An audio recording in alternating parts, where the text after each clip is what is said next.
दोस्तों, स्वागत है आपका हमारे YouTube चैनल बायोगुरु पर। हमारा टॉपिक चल रहा था प्रकाश संश्लेषण। प्रकाश संश्लेषण का पहला चरण प्रकाशिक अभिक्रिया हमने पूरा कर लिया था। जो सेकंड टॉपिक है अप्रकाशिक अभिक्रिया, ये हमारा चल रहा था। इसमें 3 चक्र थे, C3 चक्र, C4 चक्र और कैम चक्र, जिन्हें हमने क्या कहा था, कार्बन पथ कहा था। इन तीनों चक्रों में से C3 चक्र, C4 चक्र हमारा हो गया था। आज का जो हमारा टॉपिक है कैम चक्र है कि कैम चक्र में जो कार्बोहाइड्रेट का निर्माण होता है, यानी अप्रकाशिक अभिक्रिया में क्या हो रहा था कि CO2 के अपचयन से कार्बोहाइड्रेट का निर्माण हो रहा था। हमने C3 चक्र में देख लिया कि कार्बोहाइड्रेट का निर्माण किस प्रकार होता है C3 पादपों में, इसी प्रकार C4 पादपों में देख लिया।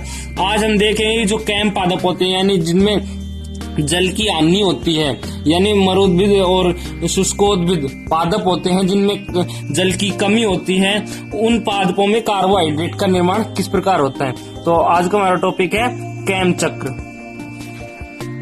कैम चक्र किन पादपों में पाया जाता है, शुष्कोद्भिद और मरुद्भिद, जो मरुस्थल में जो पादप उगते हैं जिनमें जल की कमी होती है, उन पादपों में कैम चक्र के द्वारा कार्बोहाइड्रेट का निर्माण होता है। तो कैम चक्र किसमें पाया जाता है, मरुद्भिद और शुष्कोद्भिद जिनमें जल की कमी होती है। अब ये जो कैम चक्र होता है ये मेनली 2 प्रकार से होता है, एक रात में अभिक्रिया होती है और एक दिन में अभिक्रिया होती है।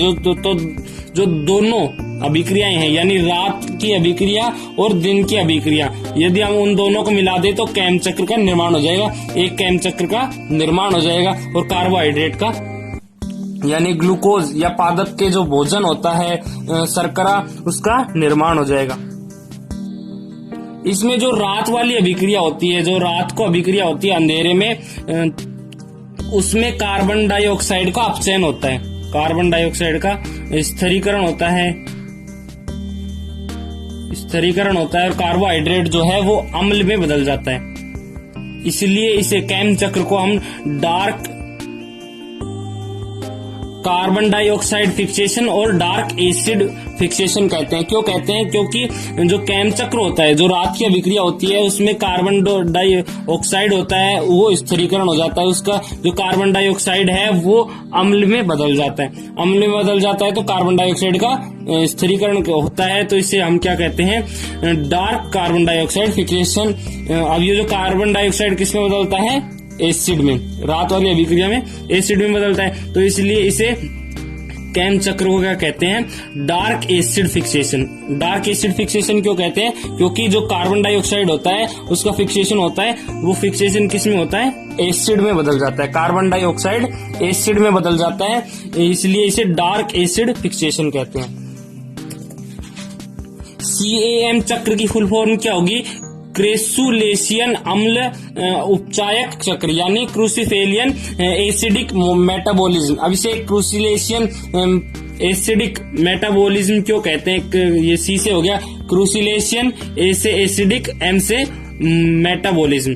क्रूसिफेलेशियन एसिडिक मेटाबॉलिज्म क्यों कहते हैं, क्योंकि ये जो कैम चक्र होता है ये किसमें पाया जाता है, क्रूसिलेरी पादपों में पाया जाता है। क्रूसिलेरी पादप कौन कौन से होते हैं, मरुद्भिद, शुष्कोद्भिद, जिसमें जल की कमी होती है, इसलिए इसे क्रूसिलेशियन कहते हैं। अब ये एसिडिक मेटाबॉलिज्म क्यों कहते हैं, क्योंकि इसमें कार्बन डाइऑक्साइड का फिक्सेशन होगा। कार्बन डाइऑक्साइड जो है वो किस में बदल जाएगा, अम्ल में बदल जाएगा, एसिड में बदल जाएगा, इसलिए इसे एसिडिक मेटाबॉलिज्म कहते हैं। तो कैम चक्र की फुल फॉर्म क्या होती है, क्रेसुलेशियन एसिडिक मेटाबॉलिज्म या फिर क्रेसुलेशियन अम्ल उपापचय चक्र। अब ये तो हो गई कैम चक्र से रिलेटेड कुछ नॉर्मल बातें कि कैम चक्र किन पादपों में पाया जाता है। कैम चक्र में कार्बन का स्थिरीकरण होता है और कैम चक्र जो है उससे dark carbon dioxide fixation, dark acid fixation, और इसकी फुल फॉर्म। अब हम कैम चक्र की जो 2 अभिक्रियाएं हैं, जो रात में होने वाली अभिक्रिया और दिन में होने वाली अभिक्रिया को जानते हैं। अब हम इसे इजी वे में देखें तो जो रात में अभिक्रिया होती है, ये कोई प्लांट सेल है और ये भी यही प्लांट सेल है। अब रात में क्या होता है कि जो इसमें हरित लवक पाया जाता है, प्लांट सेल में जो हरित लवक पाया जाता है उससे 3 कार्बन युक्त यौगिक बाहर निकल आता है, जिसे हम PEP कहते हैं।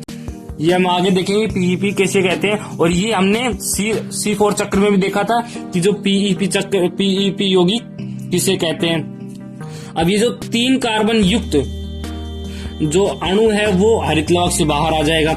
हरित लवक से बाहर आने के बाद ये रात में अभिक्रिया हो रही है, तो जो शुष्कोद्भिद जिनमें जल की कमी होती है, वो जो पादप होते हैं उनमें रंध्र जो होते हैं वो रात को खुलते हैं, दिन में नहीं खुलते। रात को क्यों खुलते हैं? क्योंकि उनमें जल की कमी होती है, और अगर वो दिन में उनके रंध्र खुलेंगे तो प्रकाश की उपस्थिति में वो वाष्पोत्सर्जन अधिक करेंगे। इसलिए जल की हानि को रोकने के लिए ये जो शुष्कोद्भिद या मरुस्थलोद्भिद जो पादप होते हैं, ये रात को रंध्र खोलते हैं। तो ये जो रात में अभिक्रिया हो रही है, रात को रंध्र खोलेंगे तो CO2 जो है वायुमंडल से ग्रहण करेंगे।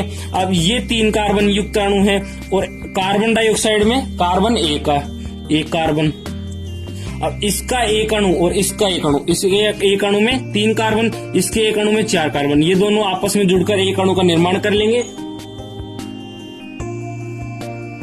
और 4 कार्बन वाले एक यौगिक का निर्माण कर लेंगे, जिसे हम OAA कहते हैं, ऑक्सेलो एसिटिक एसिड कहते हैं। अब ये जो ऑक्सेलो एसिटिक एसिड है, ये किस में बदल जाएगा? मैलिक अम्ल में बदल जाएगा। इससे जो रात में क्या होता है, तो रात में क्या होता है, जो कार्बन डाइऑक्साइड होता है ये किस में बदल जाता है? मैलिक एसिड में। इसीलिए हम इसे, इस जो कैम चक्र होता है, इसे क्या कहते हैं? डार्क, यानी रात में डार्क कार्बन डाइऑक्साइड फिक्सेशन, क्योंकि कार्बन डाइऑक्साइड का स्थिरीकरण हो रहा है, और कार्बन डाइऑक्साइड का स्थिरीकरण किसमें हो रहा है? मैलिक अम्ल में। तो इसे हम क्या कहते हैं? डार्क एसिड फिक्सेशन भी कहते हैं। अब जो ये रात में जो OAA बना है, 4 कार्बन युक्त अणु OAA बना है, ये क्या करेगा? दिन में जब प्रकाश की उपस्थिति होगी तो इसमें जो रंध्र हैं वो बंद हो जाएंगे, जल की हानि को रोकने के लिए रंध्र बंद हो जाएंगे, जिससे वाष्पोत्सर्जन नहीं होगा। अब ये जो 4 कार्बन वाला अणु OAA है, ये विघटित हो जाएगा और वापस से कार्बन डाइऑक्साइड का निर्माण कर लेगा, और जो 3 कार्बन वाले जो अणु था PEP, वापस से इसका निर्माण कर लेगा। अब ये जो कार्बन डाइऑक्साइड है, ये हरित लवक में चली जाती है और C3 चक्र यानी कैल्विन चक्र में भाग लेती है। हमने देखा था कि कैल्विन चक्र में क्या होता है, 6 अणु कार्बन डाइऑक्साइड के आते हैं और 1 अणु ग्लूकोज का निर्माण होता है। तो इस प्रकार जो कैम चक्र होता है, उसमें रात में आधी अभिक्रिया होती है और आधी अभिक्रिया दिन में होती है, और ग्लूकोज का निर्माण हो जाता है। इसमें जो मेन बात है कि जो पादप होते हैं वो दिन में रंध्र नहीं खोलते हैं, रात को रंध्र खोलते हैं, और रात को रंध्र खोलते हैं तो कार्बन डाइऑक्साइड अंदर आ जाती है। कार्बन डाइऑक्साइड अंदर आने के बाद ये एक स्थायी यौगिक का निर्माण कर लेता है, रात में ही, रात वाली अभिक्रिया में एक स्थायी यौगिक का निर्माण कर लेगा। अब वो स्थायी यौगिक, अभी रंध्र खुले हुए, तो जो स्थायी यौगिक है ये दिन में जब रंध्र बंद होंगे तो दिन में जो स्थायी यौगिक है ये वापस से विघटित हो जाएगा और कार्बन डाइऑक्साइड प्राप्त हो जाएगी। इससे जो दिन में कार्बन डाइऑक्साइड प्राप्त हो गई, इसलिए रंध्र जो है वो खोलने की आवश्यकता नहीं होती है। कार्बन डाइऑक्साइड को प्राप्त करने के लिए जो रंध्र खोलने की आवश्यकता नहीं होती है। अब ये जो कार्बन डाइऑक्साइड है ये कैल्विन चक्र में चला जाएगा और ग्लूकोज का या फिर कार्बोहाइड्रेट का निर्माण कर लेगा। तो इस प्रकार जो शुष्कोद्भिद या जिन पादपों में जल की कमी होती है उन पादपों में कैम चक्र के द्वारा कार्बोहाइड्रेट का निर्माण होता है।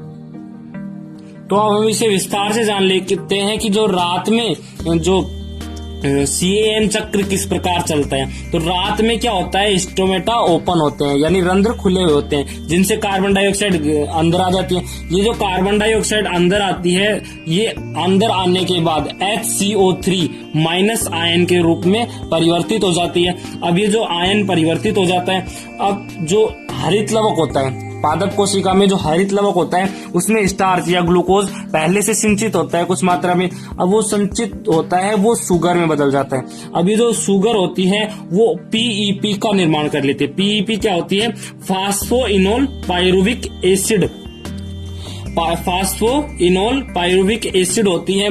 अब ये जो फास्फोइनोल पायरुविक एसिड है ये कार्बन डाइऑक्साइड का जो आयन है उसके साथ जुड़ जाएगा। किस एंजाइम की उपस्थिति में? PEP कार्बोक्सिलेज एंजाइम की उपस्थिति में। अभी हम इसकी रिएक्शन देखें तो तो देख सकते हैं जो ये पीईपी फास्फोइनोल शुगर से जो पीईपी बना है, ये कार्बन डाइऑक्साइड और जो जल है उसके साथ संयोग करके किस एंजाइम की उपस्थिति में, पीईपी कार्बोक्सिलेज एंजाइम की उपस्थिति में संयोग करके 4 कार्बन युक्त, ये 3 कार्बन युक्त है, ये 1 कार्बन युक्त है, ये दोनों अणु आपस में जुड़ जाते हैं और 4 कार्बन युक्त OAA का निर्माण कर लेते हैं। OAA क्या है? ऑक्सेलो एसिटिक एसिड है। ऑक्सेलो एसिटिक एसिड ये 4 कार्बन युक्त होता है और इसमें H3PO4 भी बाहर निकल जाता है, तो OAA का निर्माण हो गया। अब ये जो OAA है यानी ऑक्सैलिक एसिटिक एसिड जो है, ये जो प्रकाशिक अभिक्रिया होती है, अभी हमने पहले पढ़ा था कि जो प्रकाश संश्लेषण की जो पहला चरण है प्रकाशिक अभिक्रिया, उसमें स्वांगीकारी ऊर्जाओं का निर्माण होता है। उसमें जो स्वांगीकारी ऊर्जाएं होती हैं उनमें NADPH+2 होता है। अब ये जो NADPH+2 है, ये OAA के साथ संयोग करके इसे क्या कर देगा, हाइड्रोलाइजेशन कर देगा और NADPH+ में बदल जाएगा और मैलिक एसिड में बदल जाएगा, यानी कार्बन डाइऑक्साइड का स्थिरीकरण हो जाएगा। तो रात के समय जो कार्बन डाइऑक्साइड होता है वो मैलिक अम्ल में बदल जाता है। एक तरीका तो ये हो गया कि जो रात में कार्बन डाइऑक्साइड होता है वो मैलिक अम्ल में बदल जाता है, मतलब रात में क्या हो गया कि मैलिक अम्ल में एक तरीका तो कार्बन डाइऑक्साइड के स्थिरीकरण से हो गया। अब दूसरा और होता है जो स्टार्च या फिर ग्लूकोज होता है उसका विघटन होता है और पायरुविक एसिड का निर्माण होता है। तो ये जो ग्लूकोज है ये पायरुविक एसिड में बदल जाएगा। पायरुविक एसिड में बदलने के बाद ये स्वांगीकारी ऊर्जाओं के साथ संयोग करके मैलिक अम्ल का निर्माण कर लेगा। तो जो रात में मैलिक अम्ल के निर्माण की 2 विधियां हैं, एक तो कार्बन डाइऑक्साइड के स्थिरीकरण से और दूसरा जो पायरुविक एसिड होता है उससे मैलिक अम्ल का निर्माण। इस क्रिया को हम क्या कहते हैं, अम्लीकरण। अम्लीकरण कहते हैं। मैलिक अम्ल के निर्माण को हम क्या कहते हैं, अम्लीकरण, जो रात में होती है। हमने इसे विस्तार से देख लिया कि रात में जो अभिक्रिया होती है इसमें कौन कौन से एंजाइम सहायक होते हैं और किस प्रकार OAA या फिर मैलिक एसिड का निर्माण होता है। अब अगला दूसरा चरण है दिन में, जब ये जो मैलिक अम्ल बन जाता है ये किस प्रकार विघटित होता है और C3 चक्र में उपयोग में लेकर के कार्बोहाइड्रेट का निर्माण करता है। अब कैम चक्र की जो दिन में अभिक्रिया होती है वो किस प्रकार होती है। दिन में जो स्टोमेटा या फिर रंध्र होते हैं वो बंद होते हैं, जिससे जो मैलिक अम्ल बना है 4 कार्बन युक्त मैलिक अम्ल बना है, किससे, कार्बन डाइऑक्साइड के स्थिरीकरण से मैलिक अम्ल बना है। ये जो मैलिक अम्ल होता है वो प्रकाश की उपस्थिति में विघटित हो जाता है, किसमें, पायरुविक एसिड में और कार्बन डाइऑक्साइड में। अभी हमने देखा था कि जो पायरुविक एसिड जिसका निर्माण किससे हुआ था, स्टार्च से हुआ था। पायरुविक एसिड और कार्बन डाइऑक्साइड आपस में मिलकर मैलिक अम्ल का निर्माण कर दे, तो जो मैलिक अम्ल होता है वो विघटित होकर पायरुविक एसिड और कार्बन डाइऑक्साइड का निर्माण कर लेता है। तो इसमें जो कार्बन डाइऑक्साइड होती है ये हरित लवक में चली जाती है और जो C3 चक्र होता है, C3 चक्र होता है यानी केल्विन चक्र होता है, उसमें चली जाती है और कार्बोहाइड्रेट का निर्माण कर देती है। जबकि जो PA होता है, पायरुविक एसिड होता है, ये शुगर में बदल जाता है और ये जो शुगर होती है ये स्टार्च में परिवर्तित हो जाती है। अब इसमें ये CO2 मैलिक अम्ल से ही क्यों लिया, इसमें रंध्र खुले क्यों नहीं हो सकते थे, इसमें रंध्र खुले क्यों नहीं हो सकते। अगर रंध्र खुले हुए होते तो कार्बन डाइऑक्साइड सीधा निर्मित, कार्बन डाइऑक्साइड सीधा कोशिका के अंदर आ जाएगा और कार्बन डाइऑक्साइड C3 चक्र में भूमिका निभाएगा।